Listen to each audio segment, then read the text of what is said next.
I have not done a vlog before, but as I'm on holiday and I'm reading this very interesting book, Wizard of the Pigeons by Lindholm, I'm gonna just talk about it as I go along. I've read the first 4 chapters. It's set in Seattle, and Wizard, which is not his name, but they call him Wizard, and I guess he is one. He sort of is a survivor in Seattle. He scavenges. I don't think he has a permanent address or anything. He has a little den in an abandoned building where he sleeps at night. The chapter I just read, he had breakfast in this cafe because he stole someone else's breakfast that they'd left behind. Someone gave him a waffle because they pitied him, and he wasn't sure how he felt about that, but he was hungry, so he ate it. So he has a gift, and there's a few people that he meets that hang out on park benches or a bosca on the side of a hill. So there are others in Seattle that have like a magic ability or a gift. So the bosca that he's just spoken to now in chapter 4, he can give people wishes if he has any.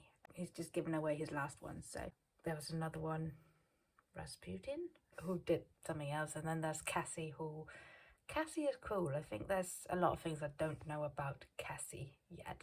I think she sort of changes her appearance, maybe in a magical way. I don't know. That's guesswork. Wizard's gift is truth. It comes to him. Somebody asks him a question, and he just knows things, and he has to answer if he's been asked. There's still things I don't know about Wizard, such as his name. I mean, there's a lot more things I don't know about Wizard than what I do know about him. Anyway, at the end of chapter 4, he's just gone through a dumpster that was meant to be emptied, but it wasn't, and he was pointed towards it and says that like there might be something good in that dumpster, but there wasn't really anything good in the dumpster. But there was a bag there that had his name on it, and in the bag there was, well, it's just been Halloween, so it's in the bag there was like a wizard outfit, which I don't know, he hasn't put it on or anything. There's also, I forgot to say about the grey. It's like, I don't quite know what that is. It's like a threat that's coming for Wizard. Cassie said it's coming for Wizard, but it's sort of hanging over the whole city.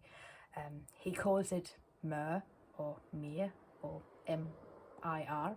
It sort of came for him at night when he was in his den, and then it left the wardrobe with the little like locker inside it, and I'm not sure what that was about. And there's just more questions than answers, and I felt that every chapter I read more and I just get more questions. I'm loving the writing. I'm having to read it quite slow. I don't know if that is because of the prose or because I have this tiny little edition with tiny letters and I have to put my whole face into the book to be able to see it. But that's okay. I'm on holiday. I got time to read it slow and savor it, and yeah, it's cool. I have just finished chapter 5, and I am no longer sure that Wizard of the Pigeons is entirely set in Seattle. So it might like be a shadow of Seattle, or like a different version, because Wizard is thinking back. It's a flashback, and he's thinking about the second time that he met Cassie. I've learned a little bit more about Cassie. I'm pretty sure that she can shape shift, and she's probably like a really old supernatural being of some sort. But I'm also not sure that he actually met Cassie, because the chapter ends with him waking up where he was before she collected him. So maybe it was sort of a dream, but the story hasn't really moved in the chapter, but we learned loads of things. There's a door and he opens it, and everything is like black, because apparently there are holes in this version of Seattle, this shadow, you know, like Selesny style shadows. That's what I'm thinking. And Cassie can tell stories. That's part of her magic. Like, she tells stories that like mean something. But Wizard, when he first hears one, he's like, yeah, doesn't really believe in them. But he doesn't believe in his own magic either. So we'll see. I am about halfway through now. I'm about to start chapter 9, and something has happened. It's not going well. Wizard has, I think, lost his magic, and people think that he's like a homeless bum now. He's lost his character, basically. I think maybe Mur is winning, and he's just been to a church, and that's where I left him. Yeah, we're sort of getting little hints about where he comes from. But it might not be his life he's remembering. That's very confusing. But he might have been a veteran, but he's now no longer participating in the economic system. And he can't get a cup of coffee, even though people have given him money because they thought that he needed it. But and he's lost his bag. He's lost the bag he uses to feed the pigeons, the bag that was never empty, that he fed the pigeons from, and he's lost it. And that is a big deal, and that might be why his magic is gone. He still hasn't looked in the locker that said Mur on it, in his den. But he spoke to Linda on a park bench, and he wanted her to go away, and she's the one that took his pigeon bag. He didn't want to speak to Linda, but he ended up speaking to her because she was hurting one of the pigeons. I was so mad at Linda for hurting that pigeon. And then he lost his bag, and everything's gone wrong now. But it's not like full of action, but it's just like major disaster in a subtle way, which is cool, different. I'm halfway through. Wizard met Linda again, and I still don't like her at all. And this time she took him to this bar to try and make him fight her boyfriend, ex-boyfriend, and oh, she's horrible. But yeah, it's not going very well for Wizard anyway. I am starting to think that he has some sort of PTSD or something, that he's a war veteran. In regards to the magic, how much of what he's experiencing in regards to the magic is his imagination. Like, I'll have to read on to find out what's actually going on there. He's living as a very marginalized person now. Every time he talks, nobody seems to listen to him. People are talking at him. Even the people that do bother to talk at him don't pay any attention when he replies, and they're starting to see him in a certain light, and treat him like a disease, a parasite. But yeah, I'm starting to sort of get more of a sense of what this story is actually about. Stuff has happened.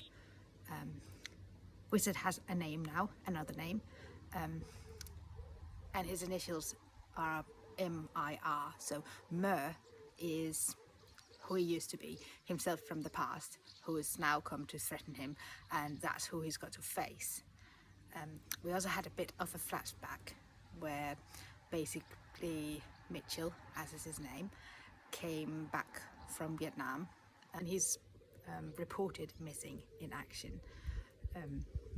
So he can't get the help for veterans, which he's entitled to, and he's come back basically missing himself. And Linda turned out to be just as awful as I thought she was, and she's basically followed him to his home, to his den, and basically raped him, made him do other things that he specifically said no to, and that scene was awful. I did not like what happened there. Poor Wizard. Trying to work out what happens next. Is he going to face himself, Mur? Is he going to conquer the that greyness inside himself, or is he going to put that wizard robe on and magic's gonna happen? But yeah, one should have really guessed that those were his initials, but it still says Mur, which is still half of Merlin, which may be a complete coincidence, but you know, he does have a wizard robe somewhere in a bag that I'm hoping that he'll put on at some point. I don't know what's going to happen next. This book did not turn out the way I thought that it would. I like it, but it's not nothing like anything else by this author. So yeah, I understand why she changed her pen name, because it's just so different. It's nothing like what I expected. There are two worlds sort of rubbing against each other, and one of them may belong to the sort of delusional, mentally unwell. But that world might be just as valid as the one belonging to supposedly sane people.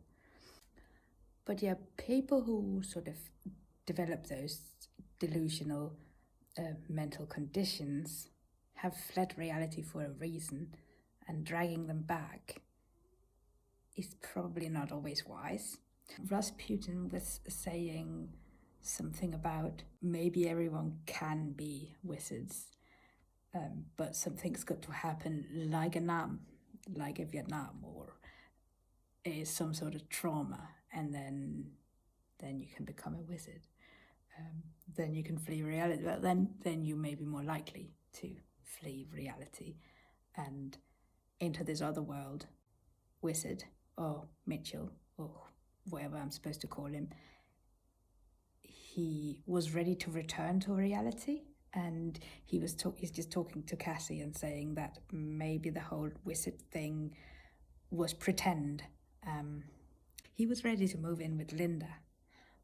I hope he doesn't do that, because I don't like her, because she raped him, and then she's like, oh, hang on, you said no, so it's okay that you couldn't perform, but, you know, it's like she was entitled to receive some sort of thing from Wizard. No, I really, really don't like her. But he's wearing the wizard outfit now, and his home is just burnt, well, his den has just burnt down, but he saved the pigeons. I think he saved the pigeons. I mean, it didn't say whether the pigeons made it, but I choose to believe that the pigeons are okay. So Wizard is going to find and face Mur. He is trying to get rid of Linda. Not unkindly, not like he's telling her that he's not going home with her. And she's having this freak out moment saying like, you have no right to treat me like that. And oh my God, it makes me so angry, because he absolutely does have the right to end it, because he never agreed to it to begin with. And it makes me so angry that when people are like that they think they can just claim you and take your entire life, and you have no right to make your own choices, because you absolutely do have those rights. And she's picked what she thinks is a homeless, vulnerable guy, and some people pick, well, they always pick the vulnerable people to try and own them and control them, and it makes me angry. It makes me really angry. This is the last chapter. There can't be much left. Final thoughts on Wizard of the Pigeons by Megan Lindholm. So the book ends with Wizard and Cassie throwing away Mitchell's discharge papers. They throw them into the sea, but they probably don't land on the bottom. They probably just go all the way out of existence. I don't know. Because Wizard is not Mitchell anymore. Mitchell is missing in action. He never came back from Vietnam. And Wizard has defeated Mur, M-I-R, his own initials. At first I thought that Mur was like his past himself, that he was battling some aspect of himself. But I think that's he is doing that. He is fighting himself from like that dangerous man that he doesn't want to be anymore. But also, I think what I took from the book was that there are these different realities, and Wizard is choosing the one where he's a wizard. Only a fool is presumptuous enough to attempt to judge the relative merits of these different realities. So who are sane people? Who are we to say that homeless people are not wizards? I mean, sorry, I realised I just called myself sane, which isn't entirely correct.